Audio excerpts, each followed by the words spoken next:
بس یاد رکھو جنہیں اپنے کاروبار میں نقصان پر گناہوں کا خیال نہ آوے، وہ ان جانوروں کی طرح ہیں کہ جنہیں باندھا گیا تھا، زمین سے پیداوار نہیں ہو رہی ہے، باندھ دی گئی زمین، دکان سے آمدنی نہیں ہو رہی ہے، باندھ دی گئی دکان۔ ایسے لوگ جانوروں کی طرح ہیں کہ ان کے حالات سے یہ معلوم نہیں ہو سکے گا کہ یہ حال کیوں آیا تھا۔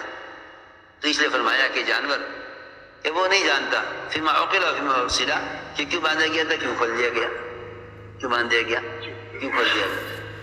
ہمارا حال یہ ہے کہ دکان سے آمدنی نہیں ہو رہی تو وہ بجائے عمل پر آنے کے عاملوں کے پاس جائیں گے، یدی کسی نے کچھ کیا ہوا ہے، یہ تو پکی بات ہے۔ ہاں آپ دیکھ لو، سب اکثریت مسلمانوں کی ان کا خیال یہ ہے کہ دکان پر سحر ہے۔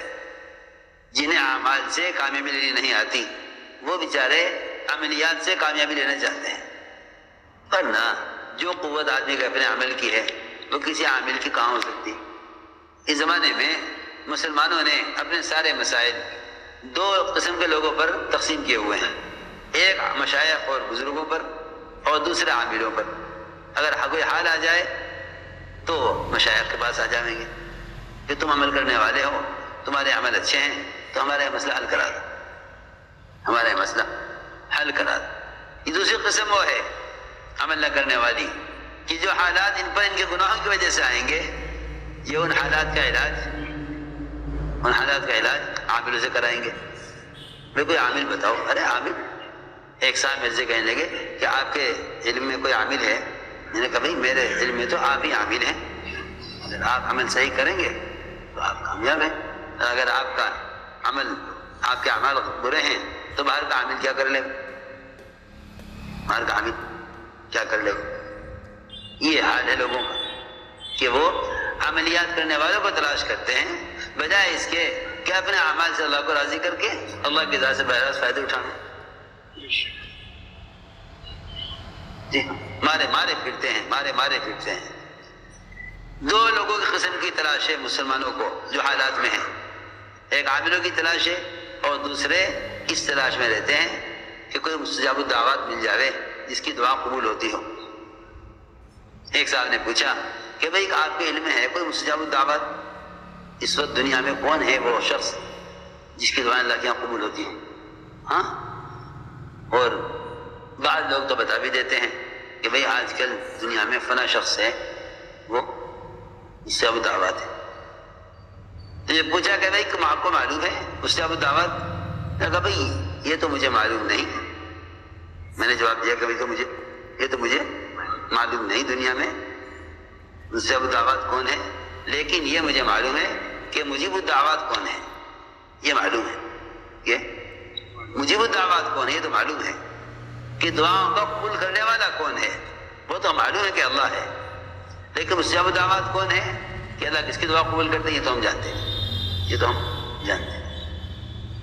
کہ کون سا بندہ ایسا ہے جس کی دعا اللہ کے یہاں قبول ہوتی ہو۔ ہم تو یہ جانتے ہیں دعا کی قبولیت کے یہ ضابطے ہیں، اگر یہ ضابطے اختیار کر رہا ہے، اللہ سے دعائیں مانگ رہا، تو ہم جانتے ہیں کہ مجیب الدعوات کون ہے، دعا کو قبول کرنے والا کون ہے۔ لوگوں کو تلاش ان کی ہے جو دعائیں قبول کرانے والے ہوں، اور حالانکہ ضرورت اس کی ہے جو دعا کو قبول کرنے والا ہے، دعاؤں کو قبول کرنے والا ہے۔ سیدھی بات ہے کہ تم اپنی حاجتوں کو اللہ سے براہ راست کیوں نہیں مانگتے، اپنی حاجتوں کو اللہ سے براہ راست کیوں نہیں مانگتے؟ تو میں نے عرض کیا کہ عام طور سے لوگوں کا خیال یہ ہے کہ بھئی کوئی عامل مل جائے جس سے کاروبار چل جائے، ہے کیسی عجیب بات ہے۔ دور صحابہ میں یہ چیز کہیں نہ ملے گی کہ وہ دوسرے کے عمل سے کامیابی لیں۔ ایسا فرماتے تھے ہر گاڑی اپنی بتی کی روشنی میں چلتی ہے۔ کیوں بھائی؟ ہر گاڑی کس میں چلتی ہے؟ ہر گاڑی کے آگے روشنی ہوتی ہے نا۔ نورہم یسعی بین ایدیہم، نورہم یسعی بین ایدیہم۔ ہر عمل کرنے والے کے عمل کا نور اس کے آگے چلتا ہے۔ نورہم یسعی بین ایدیہم، نورہم یسعی بین ایدیہم۔ جتنی بھی سواریاں چلتی ہیں جہازوں سے لے کر گاڑیوں تک، کسی بھی سواری ہو، ہر سواری کی لائٹ آگے ہوتی ہے، وہ آگے کی تمام چیزوں کو، رکاوٹوں کو، جتنے بھی بریکر آتے ہیں راستے میں، وہ سب دکھلاتی رہتی ہے کہ تمہیں کہاں سے بچ کر نکلنا ہے، کہاں سے بچ کر نکلنا۔ ہر گاڑی کے آگے کی بتی ہوتی ہے، ہر گاڑی کے آگے بتی ہوتی ہے۔ جتنی تیز رفتاری سے وہ گاڑی چلے گی جو اپنی روشنی میں چل رہی ہے، اتنی تیز رفتاری سے وہ گاڑی نہیں چل سکتی جو دوسروں کی روشنی میں چل رہی ہے۔